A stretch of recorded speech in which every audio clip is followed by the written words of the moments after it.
लगातार कोरोना का खतरा अभी टला नहीं है, इसलिए बार बार हम आपसे अपील कर रहे हैं कि मास्क जरूर पहनें।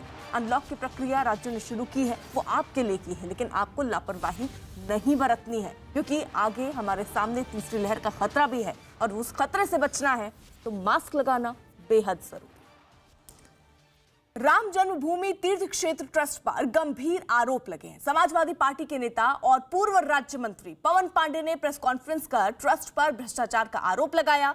समाजवादी पार्टी के अलावा आम आदमी पार्टी के संजय सिंह ने लखनऊ में एक प्रेस कॉन्फ्रेंस कर इसी तरह के आरोप लगाए। दस्तावेजों का हवाला देकर ट्रस्ट पर गंभीर आरोप लगाने वाले संजय सिंह ने पूरे मामले की जांच सीबीआई और ईडी से करवाने की मांग की। राम जन्मभूमि तीर्थ ट्रस्ट से जमीन खरीद में भ्रष्टाचार के आरोपों को गलत बताया। राम जन्मभूमि तीर्थ ट्रस्ट के सचिव चंपत राय ने कहा कि वो आरोपों से नहीं डरते। समाजवादी पार्टी और आम आदमी पार्टी का आरोप है कि ट्रस्ट ने 2 करोड़ की जमीन करीब 18.5 करोड़ में खरीदी है। हमको आरोप लगते ही रहते हैं। मैं 100 साल से आरोप ही देख रहे हैं हम लोग। हम पर महात्मा गांधी की हत्या के आरोप लगे, आरोप से हम चिंता नहीं करते। आप भी चिंता मत करिए, आप खूब लगाइए। Yes, I accept, I ready, you also, you do it. आप अपना काम करिए, हम अपना काम करेंगे। ट्रस्ट का कुछ में कहना है इस बारे में? नहीं कहना, अभी स्टडी करेंगे। मैं भ्रष्टाचार का आरोप लगा रहा हूं कि ऐसी कौन सी वजह थी, उस जमीन ने 10 मिनट के अंदर ऐसा कौन सा सोना उगल दिया कि जिस जमीन का बैनामा 2 करोड़ में हुआ, 10 मिनट बाद वो जमीन 18 करोड़ की हो गई, 18.5 करोड़ की हो गई और 17 करोड़ रुपया आरटीजीएस किया गया। इसका मतलब जब बैनामा हुआ तो ट्रस्टी गवाह थे, जब रजिस्टर्ड एग्रीमेंट हुआ ट्रस्टी गवाह थे। इसका मतलब ट्रस्ट इस भ्रष्टाचार में लिप्त है। आदरणीय प्रधानमंत्री जी, आज पूरा सच, प्रभु श्री राम के नाम पर घोटाले का पूरा सच इस देश की जनता के सामने आ चुका है। उन लोगों का चेहरा काला हो चुका है जिन्होंने प्रभु श्री राम के नाम पर चंदा इकट्ठा किया, लोगों की आस्था के साथ खिलवाड़ करते हुए घोटाला और भ्रष्टाचार किया। ईडी से, सीबीआई से जांच करा के इन लोगों की गिरफ्तारी कराइए। इस वक्त 2 सहयोगी हमारे साथ हैं। अजीत सिंह हमारे साथ अयोध्या से हमारे सहयोगी हैं, साथ ही साथ राजीव सिंह लखनऊ से हमारे साथ हैं। अजीत का जल्दी से रुख कर लेते हैं और ये पूरा मामला दरअसल क्या है, अजीत से समझ लेते हैं। अजीत, देखिए, बिल्कुल अर्पिता, अयोध्या में राम जन्मभूमि तीर्थ ट्रस्ट पर सपा के पूर्व मंत्री तेज नारायण पांडे ने यह आरोप लगाया, पवन पांडे ने, कि 2 करोड़ की जमीन को 18 करोड़ में खरीदा गया, यानी जमीन घोटाले का बड़ा आरोप लगाया और साथ ही सीबीआई जांच की मांग की है। सीधे उन्हीं से बात कर लेते हैं। पवन पांडे जो पूर्व मंत्री हैं, न्यूज 18 पर आपका स्वागत है। क्या आपने बड़ा आरोप लगाया जिसके बाद अब राम जन्मभूमि तीर्थ ट्रस्ट के लोग बहुत ज्यादा बोल नहीं पा रहे, क्या है पूरा मामला, बताइए। ये 2 कागज मेरे पास हैं, एक बैनामे का कागज है और एक दूसरा रजिस्टर्ड एग्रीमेंट है। ये सरकारी दस्तावेज है जो सरकारी दफ्तर से निकला हुआ कागज है। 18 मार्च 2021 को शाम को 7 बजे एक बैनामा होता है 2 करोड़ रुपए में, और 5-7 मिनट बाद ही वही बैनामा जो 2 करोड़ रुपए में हुआ था वो रजिस्टर्ड एग्रीमेंट होता है राम जन्मभूमि तीर्थ ट्रस्ट के नाम पर 18.5 करोड़ रुपए में।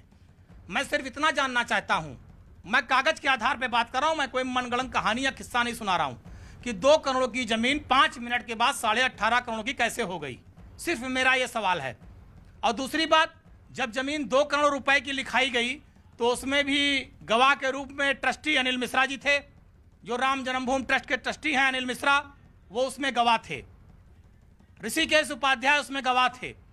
उसके बाद जब बैनामे की जमीन को राम जन्मभूमि ट्रस्ट को रजिस्टर्ड एग्रीमेंट किया गया 18.5 करोड़ रुपए में, तब भी गवाह के रूप में ट्रस्टी अनिल मिश्रा उसमें मौजूद थे, गवाह के रूप में उनकी साइन है। तो यानी जब हनुमानगढ़ी के महंत इस वक्त राजू दास हमारे साथ जुड़ रहे हैं। अजीत, मैं आपको रोक रही हूं। राजू दास साहब, ये जो पूरा मामला सामने आया है, इसको लेकर आपकी पहली प्रतिक्रिया क्या होगी? पहले तो मैं आपको साधुवाद दूंगा, आपने हमको जोड़ा। यही पवन पांडे हैं जिनके पार्टी के लोगों ने बाबरी मस्जिद के लिए लगातार संघर्ष किया, अयोध्या में खून की नदी बहाई। वही आप पार्टी के नेता हैं जो कांग्रेस के सपोर्ट में 40 वकील बाबरी मस्जिद के पक्ष में खड़े किए थे। ये लोग आरोप लगा रहे हैं, ये आरोप निराधार है। अगर सही है तो मैं तो मांग करता हूं, मैं तो शुरू से ही मांग किया कि इसकी जांच की जाए और जांच में जो सत्य पाए जाए उसके खिलाफ कार्रवाई हो। अगर असत्य निकलता है तो मैं तो 50 करोड़ का मानहानि का दावा संजय सिंह और पवन पांडे के ऊपर करने के लिए पहले ही मैंने कल ही जो है एक वीडियो जारी करके और मैंने आरोप लगाया था। ये शुद्ध रूप से हिंदू जनमानस को बरगलाने का काम और शुद्ध रूप से जो काम चल रहा है उस काम को डिस्टर्ब करने का साजिश है और कुछ भी नहीं है। अयोध्या में जब से राम जन्मभूमि मंदिर निर्माण का आदेश आया तब से लगातार यहाँ की जमीन का जो रेट है बहुत तेजी से बढ़ रहा है।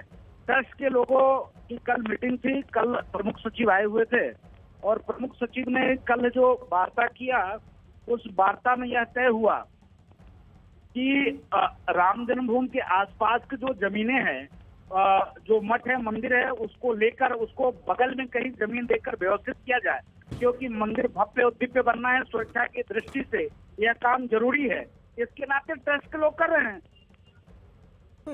राजू दास साहब, संजय सिंह बकायदा सामने आते हैं, कुछ डॉक्यूमेंट भी वो सामने रख रहे हैं और ये कह रहे हैं 5 घंटे में जमीन के दाम जो हैं वो बढ़ जाते हैं और बढ़े दाम के साथ खरीदा जाता है।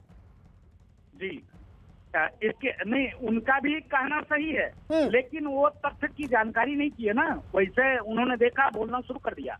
अभी कुछ दिन पूर्व जब उसी जमीन का उन्होंने एग्रीमेंट ले रखा है सन 2000 में, जिस महात्मा की जमीन है उससे मेरी वार्ता हुई। उनके दादा गुरु ने सन 2000 में 21 वर्ष हो गए, सन 2000 में एग्रीमेंट किया था, उस रेट से उन्होंने दाम दिया। बाकी तो आज तत्काल में बीएचपी ने तो आज में जमीन ली है, बीएचपी तक कोई 20 वर्ष पहले उनको एग्रीमेंट तो कराई नहीं थी, इसके नाते उसका रेट इतना हुआ। ठीक है, जरा आप साथ रहिएगा जरा साथ। हमारे साथ अजीत और उनके साथ पवन पांडे जो ये तमाम आरोप लगा रहे हैं। अजीत वो कह रहे हैं राजू दास कि तथ्यों की जांच नहीं की, पूरी तरीके से मामले को समझा नहीं गया और गलत तरीके से डॉक्यूमेंट सामने रखे गए। देखिए, बिल्कुल अर्पिता, पवन पांडे का भी यही कहना है कि ये दस्तावेज मेरे घर पर नहीं छपे या समाजवादी पार्टी पर नहीं छपे, तो इसकी सफाई वो उनसे मांग रहे हैं। जबकि राजू दास ये कह रहे हैं कि इतने पुराना है, तथ्यों की जांच नहीं की। राजू दास कह रहे हैं कि तथ्यों की जांच नहीं की और इसकी बड़ी बड़ी जांच की मांग कर रहे हैं। अगर राजू दास जी कभी विद्यालय गए हों, कभी उन्होंने विद्यालय का मुंह देखा हो, तो ये रजिस्टर्ड एग्रीमेंट और बैनामा दोनों मेरे पास है और ये रजिस्टर्ड एग्रीमेंट और बैनामा पूरे देश की सोशल मीडिया पे चल रहा है। इसको वो निकलवा ले, पढ़ लें। और आप देखिए, मैं सबसे बड़ा एक और बताना चाहता हूँ, आप देख लीजिए कि बैनामा पहले हुआ है, लेकिन बैनामा का स्टाम्प बाद में खरीदा गया। देखिए, इस पे लिखा हुआ समय कि बैनामे का जो स्टाम्प खरीदा गया है वो 5:22 पे खरीदा गया है, जो बैनामा किया गया, और जो रजिस्टर्ड एग्रीमेंट हुआ है उसका बैनामा खरीदा गया है 5:11 पर। तो सारे तथ्य सामने हैं कि सारी मिली भगत है, चाहे ट्रस्टी अनिल मिश्रा हो, चाहे प्रॉपर्टी डीलर हो, सारे लोग इसमें कहीं न कहीं मिले हुए हैं और इन तथ्यों की जांच होनी चाहिए। भाई 2 करोड़ की जमीन 5 मिनट में 18.5 करोड़ की कैसे हो गई? कौन सा जमीन उगलने लगी? दूसरी तरफ कुछ लोग बता रहे हैं कि जमीन का सर्किट रेट और उसमें अंतर होता है, मार्केट रेट में अंतर होता है। तो जरा हमारा सवाल उन भाजपा के नेताओं से है कि इसी धर्मपुर गांव में एयरपोर्ट बनाने के नाम पर धर्मपुर गंजा कुटिया आप लोग सर्किट रेट से ऊपर नहीं बढ़ पा रहे हो, आप मार्केट रेट पे जमीन उनको क्यों नहीं दे रहे हो? वहां तो सरकार जमीन ले रही है एयरपोर्ट बनाने के नाम पर। आपको धर्मपुर, गंजा, कुटिया, इन गांव के लोगों को भी मार्केट रेट पर जमीन देनी चाहिए। आपकी नैतिकता, मतलब आप दोहरी नैतिकता अपनाएंगे, जहां पर आपका अपना लाभ होगा, लूट होगी, भ्रष्टाचार होगा, आपको राम के नाम पर पैसा मिलेगा तो आप वहां पर बताएंगे मार्केट रेट है, और जहां पर किसान को मिलना होगा सीधे खाते में तो आप वहां बता देंगे कि मार्केट रेट अलग है। ठीक है अजीत, मैं आपके पास आ रही हूँ, एक सेकेंड। राजू दास जी भी है, वो भी अपनी बात रख ली। राजू दास जी, ठीक, बराबर करिए। अपनी जेब भरने के लिए, निजी काम को करने के लिए, निजी पैसा पाने के लिए आप सारे नियम कानून ताक पर रख देंगे, और जहां किसान को पाना होगा, गरीब आदमी को पाना होगा, तो वहां मार्केट रेट पर आप पैसा नहीं देंगे। ठीक है, बताइए राजू दास, ठीक है, एक सेकंड राजू दास साहब। मैं पवन पांडे जी की बात को जवाब देता हूँ। इनको ये इतने बड़े मूर्ख मंत्री है, समाजवादी पार्टी को मंत्री बना दिया। इन्होंने कहा राजू दास भी काले मुंह देखा है तो जवाब दे। मैं इनकी बात को जवाब देना चाहूंगा। ये वही मंत्री है जिन्होंने अयोध्या में खून की नदी बहाया। राजू दास साहब, आज मामला इतिहास खोदने का नहीं, आज जो ये मामला सामने आ रहा है, आज की बात कीजिए ना। ये जो डॉक्यूमेंट समाजवादी पार्टी के सामने से रखा गया, जो आम आदमी, राजू दास साहब एक सेकेंड, अरे राजू दास एक सेकेंड सर, कागज को देखा नहीं, राजू दास साहब, किसने क्या किया आज सवाल उसका है ही नहीं। आज सवाल ये है कि ये जो डॉक्यूमेंट सामने आए हैं, ये क्या आप मानते हैं कि यह सही है? क्योंकि 5 घंटे में रेट बढ़ा है और ये डॉक्यूमेंट सामने रखा गया समाजवादी पार्टी और आम आदमी पार्टी की तरफ से, इसको आप सही मानते हैं क्या? नहीं, पहले मेरी बात सुन लीजिए। देखिए, हमने भी जांच की मांग है। हम कभी पीछे जो गुनाहगार होंगे उनके खिलाफ कार्रवाई होगी। अगर ये अगर ये सही निराधार रहा तो इनके ऊपर 50 करोड़ का मानहानि का दावा करूंगा। इसके नाते दावा करूंगा क्योंकि जब ये जमीन 2020 वर्ष पहले जिन्होंने एग्रीमेंट किया था। पवन पांडे जी ये कह रहे हैं कि अगर गलत हुआ ये डॉक्यूमेंट और ये सारी चीजें जो आप सामने रख रहे हैं तो मानहानि का केस भी करेंगे वो आपके ऊपर। अरे ये बाबा क्या बताएगा, फर्जी बात करता हमेशा। इसको सस्ती लोकप्रियता पाने की आदत है। ये डॉक्यूमेंट्स मैं दिखा रहा हूँ, ये कोई डॉक्यूमेंट्स मेरे घर पे छपा हुआ क्या? ये फर्जी बातें हमेशा करता रहता है लड्डू चोर। इसके बारे में क्या बात करना? आप बिना मतलब ऐसे लोगों से मेरा ऐसा है, आप अस्तर विहीन लोगों से मेरा मत कराया करिए बातचीत। अगर आपको बात कराना किसी अच्छे आदमी को बुलाइए, लड्डू चोरों से मेरी बातचीत मत कराया करिए। ऐसे जो है मैं बात नहीं करूंगा। ये साक्ष्यों के आधार पे बात कर रहा हूँ, सारे छात्र मेरे पास हैं। आप लड्डू चोर से मेरी बात करा रहे हैं, हटाइए इसको। पवन पांडे जी देखिए, हमारे चैनल में जो भी आते हैं वो सब सम्मानित ही माने जाते हैं। सब एक सेकंड, नहीं पवन पांडे जी, यहाँ तथ्यों पे अगर बात कर ले या पर्सनल आक्षेप मत लगाइए। नहीं, शब्दों का चयन आपको सही करना पड़ेगा। पवन पांडे जी मेरी रिक्वेस्ट है। देखिए अयोध्या के संत मान था ही नहीं, आप बिना मतलब इनको बुला लेते हैं। नहीं, आप जमीन इन्होंने ली है, ये जमीन इन्होंने ली है, इनके नाम हुई है ट्रस्ट में। पवन पांडे जी, अपनी अभिव्यक्ति की आजादी सबको होनी चाहिए। अगर वो भी इस मामले में कुछ कहना चाह रहे हैं तो आप ये नहीं कहेंगे कि उनको राइट नहीं है कहने का, तो वो आपको भी कह सकते हैं कि आपको भी राइट नहीं है, कि आप किसी का राइट कोई तय नहीं करेगा। कोई तथ्यों की जानकारी नहीं, आप बिना मतलब इनको बैठा लिए हैं। इन्हें तथ्यों की कोई जानकारी नहीं, आप बिना मतलब इनसे बहस करा रहे हैं। इन्हें मालूम है एग्रीमेंट कब हुआ है, इन्हें मालूम है नामा कब हुआ है, इन्हें मालूम कितने में हुआ है, कितने बजे हुआ, इन्हें मालूम है। आप बिना मतलब इनसे बहस करा रहे हैं। हिंदू जनमानस को बरकरार। अरे जाओ बाबा लड्डू बेचो, बिना मतलब कहाँ परेशान हो। अरे बदतमीजी, बाबा लड्डू बेचो, परेशान ना हो। नहीं, बाबा लड्डू बेचो, बाबा मैं आपका आदर करता हूँ। नकली महंत लड्डू बेचो, परेशान ना हो। ठीक है, आप दोनों एक सेकंड, मैं आप दोनों को रोक रही हूँ। नहीं ठीक है, एक सेकंड पवन पांडे जी, मैं आऊंगी आपके पास भी, और हमारे साथ राजू दास जी भी हैं, उनका भी रुख करेंगे। लेकिन जिस तरीके की ये सवाल अब तमाम खड़े हो रहे हैं समाजवादी पार्टी और आम आदमी पार्टी के आरोपों पर, राम जन्मभूमि तीर्थ ट्रस्ट के सचिव चंपत राय ने एक प्रेस रिलीज जारी कर अपना पक्ष रखा। चंपत राय ने दावा किया कि जो जमीन खरीदी गई वो खुले बाजार मूल्य से बहुत कम में खरीदी गई। साथ ही उन्होंने इसके जरिए जनता को गुमराह करने का आरोप भी लगाया है।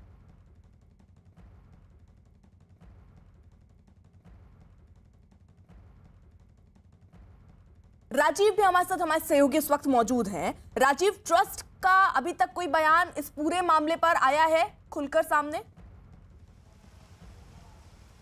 देखिए, अभी तक इस पूरे मामले के बाद राम जन्मभूमि ट्रस्ट द्वारा कोई आधिकारिक बयान नहीं जारी किया गया है, क्योंकि देखिए भगवान राम और रामनगरी अयोध्या जो है वो करोड़ों हिंदुओं की आस्था का केंद्र है, श्रद्धा का केंद्र है। और यही कारण जो समाजवादी पार्टी और जो आम आदमी पार्टी द्वारा जो इस ट्रस्ट पर आरोप लगाए जा रहे हैं वो बेहद गंभीर है। ऐसे में ये कहा जा रहा है कि जो 2 करोड़ की जमीन थी उसको 18.5 करोड़ में बेचा गया है। जो ये ट्रस्ट है इसमें सिर्फ चंपत राय ही नहीं बल्कि 15 सदस्य हैं, जिनमें उत्तर प्रदेश के प्रमुख सचिव गृह और अयोध्या के जिलाधिकारी भी शामिल हैं। ऐसे में अगर कोई सवाल उठता है, अगर कोई आरोप लगता है, तो क्या कारण है कि उसका तत्काल खंडन नहीं किया जा रहा है? जैसा कि आम आदमी पार्टी दावा कर रही है, समाजवादी पार्टी दावा कर रही है कि उसके पास रजिस्टर्ड दस्तावेज हैं। तो जो ट्रस्ट में जुड़े पदाधिकारी हैं, अयोध्या के जिलाधिकारी भी उसके पदेन सदस्य हैं, तो वो फिर आगे आकर इस बात का खंडन क्यों नहीं कर रहे हैं कि जो ये खरीद हुई है इसमें किसी तरह की धांधली नहीं हुई है? एक तरफ दावा किया जा रहा है कि कुछ ही मिनट पहले एक जमीन को 2 करोड़ में खरीदा जाता है और फिर उसको 18.5 करोड़ में बेच दिया जाता है, तो कहीं ना कहीं सवाल उठेंगे। और अगर ऐसा कुछ नहीं है, इस तरह से आम आदमी पार्टी, समाजवादी पार्टी द्वारा राम जन्मभूमि ट्रस्ट की छवि धूमिल की जा रही है, तो ऐसे लोगों के खिलाफ भी कड़ी कार्रवाई करनी चाहिए। करीब 24 घंटे का वक्त बीत चुका है, लेकिन अभी तक कोई कार्रवाई नहीं की गई है। हालांकि सूत्रों के मुताबिक मुख्यमंत्री योगी आदित्यनाथ ने इस मामले का संज्ञान लिया है और इस मामले की जांच कराई जा रही है। ऐसा अगर कुछ मामला सामने आएगा तो निश्चित रूप से। ठीक है, जरा राजीव आप रहिए साथ। ट्रस्ट पर राम मंदिर के निर्माण का पूरा जिम्मा है और ऐसे में जमीन के घोटाले के इन आरोपों के साथ सियासत भी तेज हो गई है। विरोधी इसे राम भक्तों की आस्था का अपमान बता रहे हैं। छुटपुट आरोप लगते रहे, चंदे को लेकर, निर्माण को लेकर, और जब आस्था जुड़ी होती है, विश्वास जुड़ा होता है, तो चोट भी गहरी होती है। पर आज जो कुछ कागजात सामने आए, उन्हें देखकर तो ऐसा लगता है कि ये तो जो कुछ हुआ है वो भगवान राम के आस्था के साथ विश्वासघात है। यानी अब देखिए अजीत, विपक्ष को तो मौका मिल गया सीधे निशाना साधने के लिए, लेकिन राज्य सरकार की तरफ से अभी तक कोई बयान इसको लेकर आया है क्या सामने? कौन सी?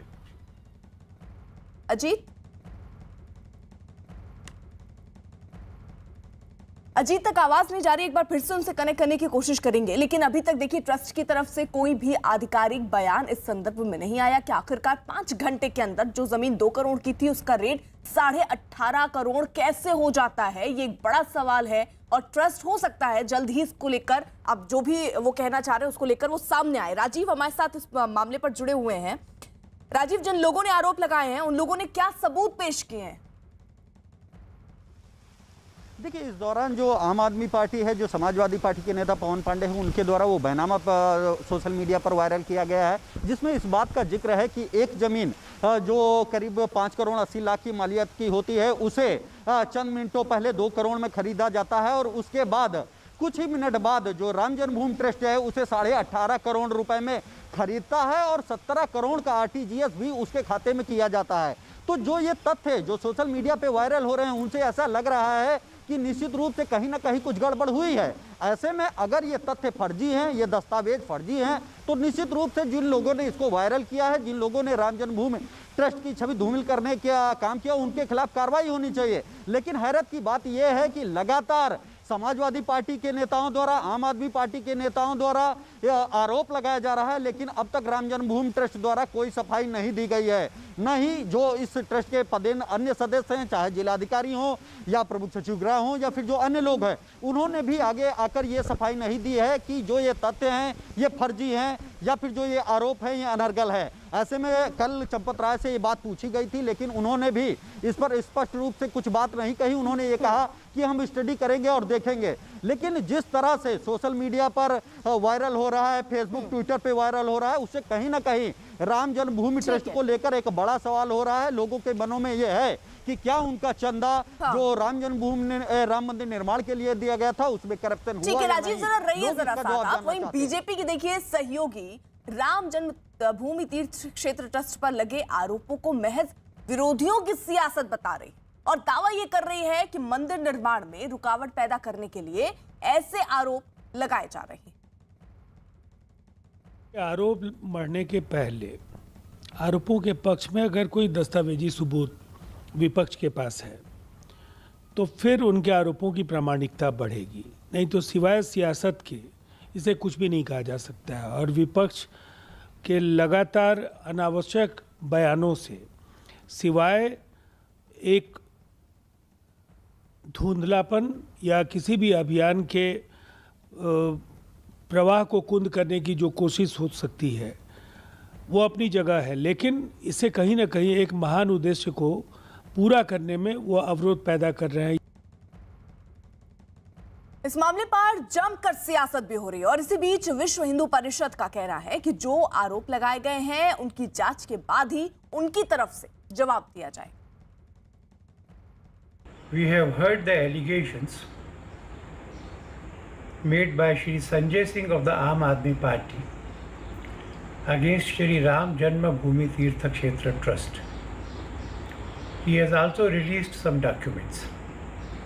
We shall ascertain facts and thereafter will be able to respond on the allegations.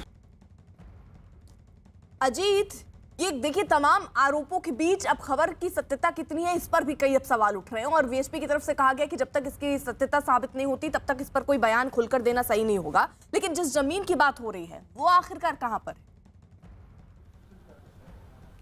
देखिए बिल्कुल वो जहां पर राम मंदिर बन रहा है उससे काफी दूर पर है, मणि पर्वत के पास ये जमीन है। और ये जो 2 करोड़ की जो बात की जा रही है, बाकायदा जो दस्तावेज दिखाकर आरोप लगाया है पवन पांडे ने, जो सपा के नेता हैं और पूर्व मंत्री हैं, उनका सीधे तौर पर यही कहना है कि सही है गलत, अगर मेरी बात गलत मान रहे हैं तो ये जो दस्तावेज हैं ये सरकारी दफ्तर से निकाले गए, इसकी जांच करा लिया जाए, सीएम योगी करा लें, पीएम मोदी करा लें, सीबीआई जांच करा लें, उनका सीधे तौर पर आरोप है। हालांकि राम जन्मभूमि तीर्थ ट्रस्ट के सदस्य जो चंपत राय हैं वो सीधे तौर पर कह रहे हैं कि जिनका आरोप लगाना है वो आरोप लगाएंगे, हमारा काम हम काम कर रहे हैं, हम काम कर रहे हैं, हमारे ऊपर बहुत सारे आरोप लगे हैं। आज उन्होंने एक चिट्ठी भी जारी कर दी अपनी तरफ से, ट्रस्ट की तरफ से, कि ये राजनीतिक लोग हैं और राजनीतिक विदेश के चलते उन्होंने आरोप लगाया। तो अभी भी इस वक्त सर्किट हाउस में फैजाबाद में तीर्थ ट्रस्ट के जो मेंबर है राम जन्मभूमि की, उनकी मीटिंग चल रही है। तो आरोप प्रत्यारोप का दौर शामिल है, क्योंकि 2 और आरोप लगाया है पवन पांडे ने, क्योंकि जो ऋषिकेश उपाध्याय हैं महापौर वो उसमें गवाह हैं और जो ट्रस्ट के सदस्य अनिल मिश्रा। तो निश्चित तौर पर कहीं न कहीं इस पूरे मसले पर सियासत हो रही है। ठीक है, अजीत रहिए जरा साथ आप। और इसी बीच एक बड़ी खबर आ रही है राजस्थान से, और राजस्थान से बड़ी खबर ये कि राजस्थान के मुख्यमंत्री अशोक गहलोत ने मंत्रियों की परफॉर्मेंस रिपोर्ट मांगी है, और ये रिपोर्ट कार्मिक विभाग के जरिए मांगी गई है। ये रिपोर्ट जल्द ही सौंपनी होगी। तो आपको बता दें, बड़ी खबर इस वक्त राजस्थान की, जहां पर मुख्यमंत्री अशोक गहलोत ने मंत्रियों की परफॉर्मेंस रिपोर्ट मांगी। इसी मुद्दे पर बीएसपी ने से कांग्रेस में शामिल हुए विधायक लखन मीणा ने क्या कहा, आइए जरा सुन। मंत्रिमंडल का विस्तार मुझे भी लगता है कि होना चाहिए, और अजय माखन जी ने भी अभी ये कहा कि जो सरकारी नियुक्तियां हैं, मंत्रिमंडल का विस्तार है, ये भी जल्दी होगा। तो मुझे भी उम्मीद है कि हो सकता है कि जल्दी मंत्रिमंडल का विस्तार होगा। अगर मंत्री बनेंगे तो दोनों मॉनिटरिंग हो, काम भी अच्छा होगा, विकास भी होगा। तो मेरा भी मानना है कि बिल्कुल मंत्रिमंडल का विकास और सरकारी नियुक्तियां होनी चाहिए। अरुण, कब तक ये परफॉर्मेंस रिपोर्ट सौंपी जानी है मुख्यमंत्री को? देखिए, जिस तरह की आशंका है और जिस तरह सिर फुटौल चल रही है राजस्थान की कांग्रेस में, ऐसे में मंत्रिमंडल का विस्तार होने वाला है, और मंत्रिमंडल का विस्तार ही और निगम बोर्ड के अध्यक्ष बनाना ही एक जरिया है जिसके जरिए सचिन पायलट को शांत किया जा सकता है। तो जाहिर सी बात है कि मंत्रिमंडल विस्तार से पहले अशोक गहलोत ये भी चाहते होंगे कि अपने मंत्रियों का परफॉर्मेंस देख लें, क्योंकि कुछ मंत्रियों को ड्रॉप करना पड़ेगा। जिस तरह से बहुजन समाज पार्टी और इंडिपेंडेंट जो एमएलएस हैं उनको अगर मंत्रिमंडल में शामिल करना है और सचिन पायलट के लोगों को भी शामिल करना है, तो इतनी नियुक्तियों के लिए जगह नहीं है, कुछ जगह खाली करनी पड़ेगी और तभी इन सबको समायोजित किया जा सकता है। तो संभवतः अशोक गहलोत मंत्रिमंडल विस्तार से पहले अपनी एक्सरसाइज पूरी कर लेना चाहते हैं, ताकि जिन मंत्रियों ने अच्छा काम नहीं किया है उनको हटा करके उनकी जगह पर बहुजन समाज पार्टी से जो विधायक आए हैं वो, इंडिपेंडेंट जो आए हैं वो, उनको शामिल किया जा सके और साथ ही साथ सचिन पायलट के लोगों को भी जगह मिल सके। हालांकि अभी तक ये तय नहीं है कि मंत्रिमंडल विस्तार कब होगा। आला कमान को रिपोर्ट अभी तक उस कमेटी ने नहीं दी है जिसे सुलह के लिए राजस्थान में नियुक्त किया गया था, उस कमेटी की रिपोर्ट अभी भी नहीं गई है। ऐसे में किस तरह से फैसला लिया जाएगा, सचिन पायलट का रोल क्या होगा, ये सब अभी भविष्य के गर्त में है। इस बीच सचिन पायलट कोशिश में है कि आला कमान से मुलाकात करके एक फाइनल बातचीत करें, ताकि जल्दी से जल्दी इस समस्या का समाधान हो सके। ठीक है अरुण, रहिए साथ। इसी मुद्दे पर कांग्रेस की विधायक इंदिरा मीणा ने क्या कहा, जरा वो भी सुनिए। हमारे साथ हैं कांग्रेस विधायक इंदिरा मीणा। क्या इंदिरा जी, लोगों की शिकायतें काम हो रहे हैं, नहीं हो रहे हैं? नहीं, काम हमारे तो बिल्कुल हो रहे हैं, और ये हमारे बाबा हैं तो ये पिछली बार छोटे छोटे काम जैसे कोई एलडीसी सहायक, कोई छोटे ग्रेवल रोड, सीसी रोड, इन छोटे छोटे काम तो अब लगातार चलते ही रहेंगे, उनका कोई इशू नहीं है। बाकी बड़े बड़े जितने भी काम हैं सरकार में वो हमारे हो रहे हैं। अच्छा, मंत्रिमंडल विस्तार की लगातार मांग की जा रही है, क्या आप क्या कहेंगे? देखिए, मंत्रिमंडल विस्तार अब सरकार के ऊपर डिपेंड करता है, और हमारे जो सीएम साहब और आला कमान की जो नेता है वो डिसाइड करेंगे कि मंत्रिमंडल विस्तार अब आवश्यकता तो वैसे बनी हुई है, सब लोग मान भी रहे हैं इस चीज़ को।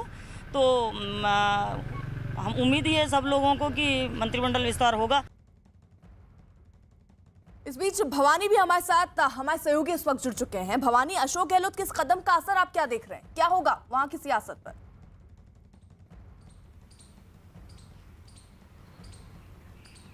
देखिए अभी जो इंदिरा मीना का हम इंटरव्यू दिखा रहे थे, उसके जो लास्ट का पार्ट है उसके अंदर कई चीज़ें उन्होंने बोली है। दो चीज़ें उन्होंने कहा, एक तो सचिन पायलट की मांगें मानी जानी चाहिए।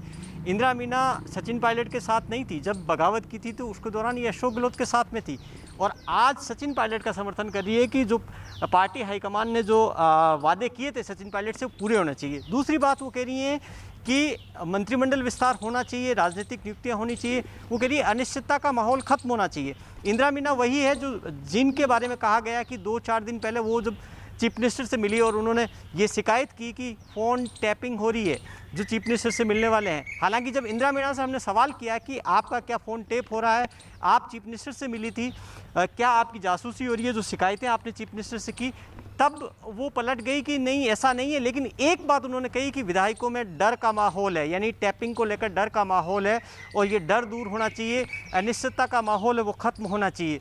तो ये दबाव अब मुख्यमंत्री अशोक गहलोत पर बढ़ता जा रहा है कि उनके गुट से जुड़े हुए विधायक हैं, न्यूट्रल विधायक है, वो पर भी दबाव बना रहे हैं। दूसरा, हम अभी लाखन सिंह मीणा ये विधायक है, ये बीएसपी से कांग्रेस में आए थे, 6 विधायक आए थे।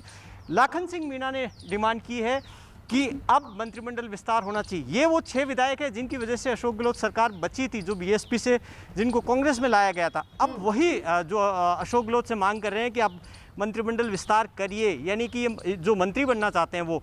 और आज बीएसपी के विधायकों की एक गोपनीय मीटिंग है जिसके अंदर वो आगे की रणनीति तय करेंगे कि उन्हें क्या करना है। तो अशोक गहलोत पर दबाव लगातार बढ़ता जा रहा है।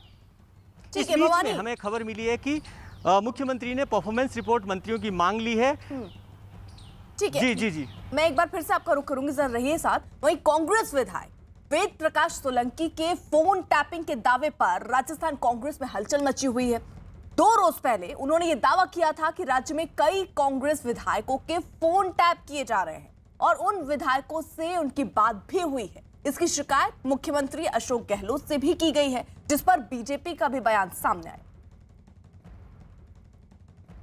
कई विधायकों से जो बात हुई है वो यही कह रहे हैं कि भाई हमारे ऊपर निगरानी रखी जा रही है, या हमारे अधिकारियों को डराया जा रहा है कि ऊपर से ट्रैप हो सकते हैं, ये हो सकते हैं, आप इस इलाके में मत रहो, कभी भी ट्रैप हो सकते हो, आपका विधायक कभी भी ट्रैप हो सकता है। ये पहले भी कहा था, माननीय मुख्यमंत्री जी ने भी कहा था कि भाई हमने कोई फ़ोन टेपिंग नहीं कराया, पहले भी कहा था।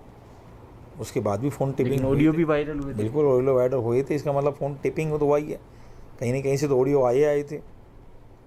तो ये तो जो चीज़ है स्वस्थ राजनीति के लिए ठीक नहीं है। अरुण, अब ये फोन टैपिंग का भी नया मामला सामने आ रहा है, इसमें आगे और क्या हो सकता है? देखिए, पहले भी जब सरकार अस्थिर थी और सचिन पायलट जब लगातार खेमेबंदी कर रहे थे अपने विधायकों को लेकर के हरियाणा में आ गए थे, तब भी फोन टैपिंग का विवाद और राज्य सरकारों पर इस तरह के आरोप लगते रहते हैं कि वो अपने विरोधी नेताओं के जो अधिकारी उनके समर्थन में नहीं है या जो सरकार की मुखालफत कर रहे हैं या उनके काम नहीं कर रहे हैं, उनके फ़ोन टेप कराना, पत्रकारों के फ़ोन टेप कराना, राज्य सरकारों पर कई बार ये आरोप लगे हैं। लेकिन इनकी जांच और सत्यता को लेकर हमेशा सवाल रहे हैं, क्योंकि कई बार राजनीतिक वजहों से पॉलिटिकल पार्टी के नेता आरोप लगा देते हैं सरकार पर, कोई सबूत नहीं देते और सरकार लगातार इस बात को लेकर के इनकार करती है। फ़ोन टैपिंग की जो प्रक्रिया है वो इतनी आसान नहीं है, लेकिन क्या सरकार अगर चाह ले तो फ़ोन टैप करा सकती है। सिर्फ सवाल ये है कि क्या वाकई इनके फ़ोन टैप हो रहे हैं, इनके पास उसके कोई सबूत हैं, या सिर्फ ये राजनीतिक बयानबाजी है। जब पॉलिटिकल एटमॉस्फेयर, जब राजनीतिक तापमान उफान पर होता है, ऊपर होता है, तो इस तरह के आरोप लगाए जाते हैं। और सिर्फ यही नहीं, केंद्र में भी कई नेताओं ने केंद्र सरकारों पर आरोप लगाए हैं और राज्यों में अक्सर इस तरह के आरोप लगते हैं कि विरोधियों का, चाहे वो कोई भी हो, सरकार के विरोध में जो लिखता हो या बोलता हो, उन सबके फ़ोन टेप कराए जाते हैं। लेकिन इनकी सत्यता की जांच अभी तक नहीं हो पाई है और इसलिए राज्य सरकार ने स्पष्ट रूप से कहा है कि इस तरह की कोई जानकारी उनको नहीं है। ठीक है, आप रहिए जरा साथ। वही फोन टैपिंग मामले में कांग्रेस की विधायक इंदिरा मीणा ने क्या कहा, इससे भी जरा एक बार फिर से सुन लीजिए। फ़ोन टैपिंग हो रहे हैं, उसको लेकर आपका भी हुआ, क्या कहेंगे? नहीं, मेरा फ़ोन कोई टैप नहीं है। आपने मुख्यमंत्री से शिकायत भी की थी कि इंटेलिजेंस पीछा कर रही है। नहीं, किसने कहा तुमसे मुख्यमंत्री जी से शिकायत की? नहीं, ऐसी कोई बात ही नहीं थी। सीएम साहब से हमने कोई शिकायत की हो। आपका नहीं हुआ? नहीं, मेरा कोई फ़ोन टैप नहीं है, नहीं हमने मुख्यमंत्री जी से कोई शिकायत की है इस तरीके की। सिर्फ काम के लिए जाते हैं दिल्ली में। अब 2-3 दिन से तुम्हें लगातार लॉकडाउन के अंदर हम मिल नहीं पाए थे कई दिन से, बिल्कुल लगातार हम आप मिल के आए थे सीएम साहब से? हाँ बिल्कुल, हम मिल के आए थे और कोरोना की क्या स्थिति है, क्षेत्र की स्थिति के बारे में, क्या कामकाज के बारे में, इस बारे में हमारी चर्चा हुई है और विस्तार से चर्चा हुई है काफ़ी चीज़ों के बारे में, लेकिन सिर्फ विकास के मुद्दों पर चर्चा हुई। लेकिन क्या आपको क्या लगता है, इस तरीके के विधायक चुने हुए जनप्रतिनिधि है, क्या उन पर कोई दबाव बनाना चाहिए अगर पुलिस के माध्यम से या किसी के भी माध्यम से? नहीं, ऐसा तो होना नहीं चाहिए और नहीं हमको ऐसा लगता है, लेकिन ये अफवाहें चल रही है या हकीकत है ये हम कुछ कह नहीं सकते, पर बाकी ऐसा अगर है तो होना नहीं चाहिए। भवानी, अभी तक कितने ऐसे विधायक हैं जो ये बात कह चुके हैं कि उनके फोन की टैपिंग हो रही है, और राजस्थान कांग्रेस का इसको लेकर अगला कदम क्या हो सकता है?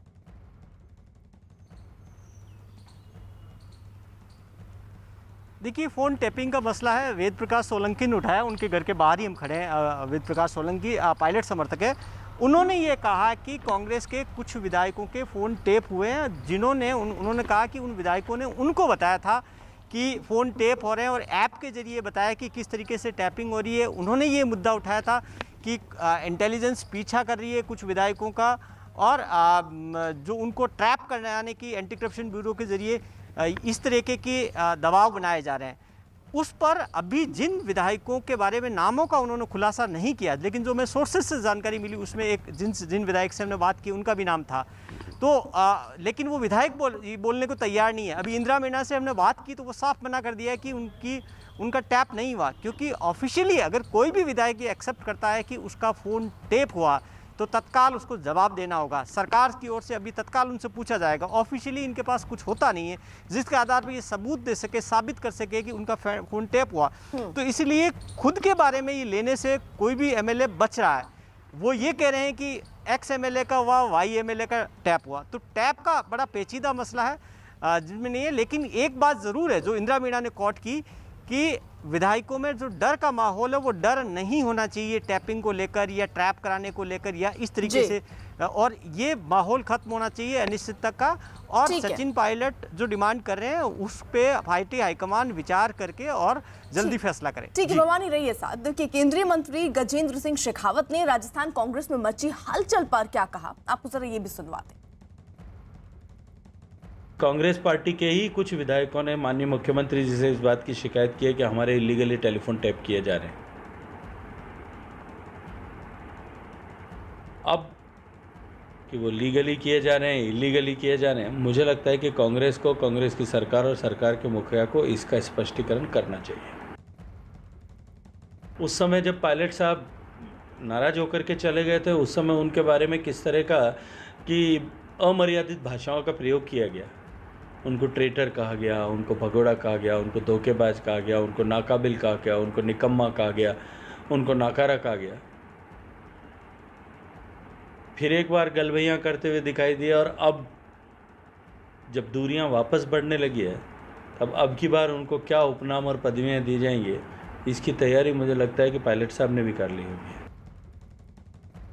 अरुण, फोन टैपिंग से लगाकर अब कई मामले राजस्थान की सियासत में देखे जा रहे हैं। इस मुश्किल से निपटने के लिए कांग्रेस के पास क्या तरीका है? देखिए, सरकारें अगर फ़ोन टैप कराती हैं तो उसे कभी स्वीकार नहीं करती, और अगर वो फ़ोन टैप नहीं भी कराती हैं तो भी पॉलिटिकल लोग आरोप लगा देते हैं। इस बीच सच्चाई का पता चलना बेहद ही मुश्किल होता है, और कई बार आपने देखा है कि बिना अनुमति के भी फ़ोन टैप होते हैं, और कई बार जब अनुमति ले ली जाती है तब जिसका फ़ोन टैप किया जाता है वो कुछ इस तरह की बात ही नहीं करता है। तो ये बहुत ही उलझी हुई पहेली है जिसका जवाब इतना आसान नहीं है। लेकिन हाँ, इतना ज़रूर है कि कांग्रेस पार्टी अपने विधायकों को ताकीद करती है, उनको समझाती है कि आप किसी से मिलिए मत, इस तरह के कॉल मत उठाइए, क्योंकि कभी भी जब सरकार अस्थिर होती है तो जो सरकार में तोड़फोड़ करने वाले लोग होते हैं, चाहे वो पार्टी के अंदर के हों चाहे बाहर के हों, वो ज़रूर सक्रिय हो जाते हैं और फिर विधायकों की बोली लगने लगती है। हालांकि अभी तक उस तरह की स्थिति राजस्थान में इस बार अभी नहीं आई है। सचिन पायलट जब तक अपने अगले कदम का ऐलान नहीं करते तब तक ये सब चीज़ें बुलबुला है, हवा में है, कोई सीरियस थ्रेट अभी भी अशोक गहलोत सरकार को नहीं है। ठीक है, बहुत बहुत शुक्रिया अरुण, आपका भी, और भवानी भी हमारे साथ मौजूद थे। भवानी, आपका भी बहुत बहुत शुक्रिया।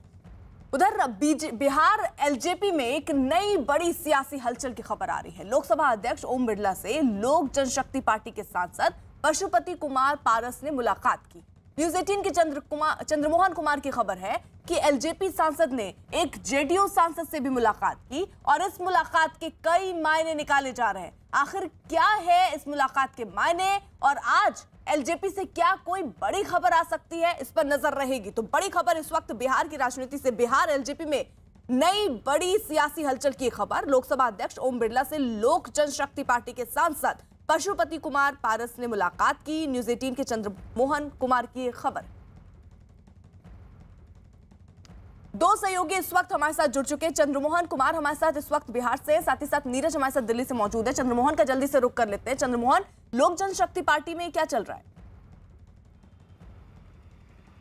बिल्कुल, देखिए, लोक जनशक्ति पार्टी में पिछले कई महीनों से लगातार जो है ना उठापटक की खबरें आ रही थी, लेकिन कोई भी खुलकर कुछ बोलने के लिए तैयार नहीं था। बिहार में विधानसभा चुनाव हुआ था और उसमें एलजेपी को करारी हार मिली थी, जिसके बाद जो इनके 5 सांसद हैं और चिराग पासवान को लेकर 6 सांसद हैं जो नाराज चल रहे थे चिराग पासवान से। ऐसे में कोई भी कुछ भी खुलकर बोलने के लिए तैयार नहीं था और ये कहा जा रहा था कि जब मौका आएगा उसके बाद अपनी बातों को रखेंगे। और कल शाम में एकाएक इन सभी सांसदों की बैठक हुई चिराग पासवान को छोड़कर, और उसके बाद उसमें पशुपति कुमार पारस को नेता चुना गया और फिर वहां से एक पत्र तैयार करके ओम बिरला जो लोकसभा के अध्यक्ष हैं उनको दिया गया और उसमें लोकसभा के अंदर इनको नेता के तौर पर पेश किया गया। हालांकि वहां से लीगल कंफर्मेशन आज दोपहर के बाद आएगा, जैसा कि मेरी जो बात हुई है उसके मुताबिक, और उसके बाद फिर इनको संवैधानिक अधिकार मिल जाएगा। तो चिराग पासवान पार्टी के राष्ट्रीय अध्यक्ष भी नहीं रहेंगे और उसके बाद सदन में नेता भी नहीं रहेंगे। पशुपति पारस इन 5 जो सांसद हैं उनके नेता होंगे और आगे की रणनीति जब वो 3 बजे के करीब प्रेस कॉन्फ्रेंस करेंगे, जो मुझे जानकारी है उसके मुताबिक अपना खुलासा करेंगे कि आखिर उनका अगला कदम क्या होगा। लेकिन उन्होंने हमसे बातचीत में साफ तौर पर यह कहा है कि जो रामविलास पासवान का सपना था उनके खत्म होने के बाद वो भी धीरे धीरे अब टूटने लगा था। ऐसे में इन सभी सांसदों की बैठक हुई और उसके बाद यह निर्णय लिया गया कि चिराग पासवान जो भी, चाहे वो बिहार में विधानसभा का जब चुनाव था उस समय एनडीए के साथ चुनाव लड़ना था, लेकिन वो चुनाव नहीं लड़े और सीधे तौर पर विरोध करते रहे जेडीयू का। जबकि जो पशुपति कुमार पारस हैं उन्होंने साफ तौर पर यह कहा कि नीतीश कुमार ने बिहार में विकास किया है। साफ तौर पर इससे समझा जा सकता है कि भतीजा जो उनके हैं चिराग पासवान, वो नीतीश कुमार का विरोध करते हैं। और ठीक है, चंद्रमोहन जरा रहिए साहब, नीरज भी हमारे साथ हैं इस पूरे मामले में। नीरज, दिल्ली से क्या खबर? अर्पिता, देखिए, इस वक्त हम लोग पशुपति पारस के आवास के बाहर हैं और उनके ही नेतृत्व में तमाम 5 सांसदों ने, जो कि एलजेपी के हैं, वो चिराग पासवान के नेतृत्व पे सवाल उठाते हुए अपना एक अलग मोर्चा खोल दिया है। पशुपति कुमार पारस के घर के बाहर हम लोग मौजूद हैं। बाहर तो बहुत हलचल है मीडिया के लोगों की, लेकिन अंदर बिल्कुल सन्नाटा पसरा है। अब तक कोई जानकारी नहीं दी गई है। अपने कैमरा पर्सन विकास से कहेंगे कि अंदर की तस्वीरें दिखाएं। चिराग पासवान के आवास के बाहर भी यही स्थिति है, वहाँ भी कोई मौजूद नहीं है, वहाँ भी सन्नाटा पसरा हुआ है। लेकिन इस वक्त हम लोग पशुपति कुमार पारस के आवास के बाहर हैं।